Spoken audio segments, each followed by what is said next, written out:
ছাড়া কোনো উপায় নাই। এমনি ভাঙতে হবে আর থুই দিতে হবে, ফেল দিতে হবে, তবে আমাদের কাজ হবে, তাছাড়া আমাদের কিছু কাজ নাই। কপি এত কষ্ট করে চাষ করে কপি ভেঙে ফেল দিচ্ছে, কি করে উপায় নাই।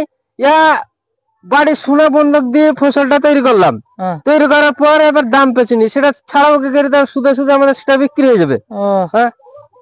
আফসোস, আপনার কথা শুনে আফসোস যে, কিন্তু এর আগে আপনি কুমড়ো চাষ করছিলেন, সেটা আমি দেখাইছিলাম আমার ফেসবুক পেজ। তো অনেকেই কেটেছেন, কপি জমা করছেন। কপির কিরকম দাম চলছে দাদা এখন? এখন কপির দাম এই যে মোটামুটি কপি দেখায়, এই মোটামুটি কপি 1.5 টাকা 2 টাকা দাম। 1.5 টাকা 2 টাকা 2 টাকা দাম। তা এখন কপি যাই করতে হবে।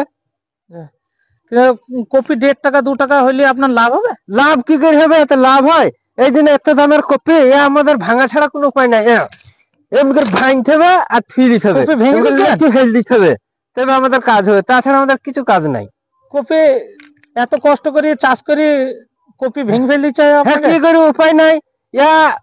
বাড়ির সোনা বন্ধক দিয়ে ফসলটা তৈরি করলাম, তৈরি করার পর এবার দাম পেছনি, সেটা ছাড়াও কি করে সুদে সুদে আমাদের সেটা বিক্রি হয়ে যাবে। আফসোস, আপনার কথা শুনে আফসোস যে, কিন্তু এর আগে আপনি কুমড়ো চাষ করছিলেন, সেটা আমি দেখাইছিলাম আমার ফেসবুক পেজে দর্শকদের, সেখানে তো আপনার লাভ হয়েছিল। কুমড়োটাই ভালো লাভ হয়েছিল। কুমড়োটায় 1.5 বিঘি কুমড়ো ছিল, মোটামুটি 60,000 টাকায় বিক্রি হয়েছিল।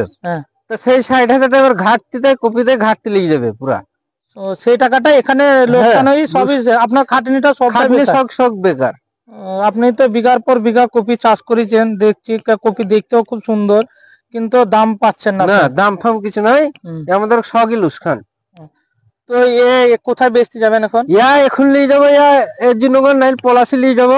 পলাশি নিয়ে যাই 2 টাকা 3 টাকা 4 টাকা বিক্রি, আর 100 টাকা 100 টাকা সে নিয়ে নেবে, আর বাদ বাকি পয়সাটা দেবে। তার ভিতরে টোটো ভাড়া আছে, টোটো ভাড়ায় নিয়ে নেবে, দিয়ে শুধু হাতে বাড়ি আসতে হবে। যে বিঘার পর বিঘা কপি চাষ করে লাভ আপনার কিছুই লাভ নাই, সব লুসখান। তো এই যে দাম এত অল্প বেচছেন, এই বিষয়ে আপনি কিছু সরকারকে কিছু বলবেন?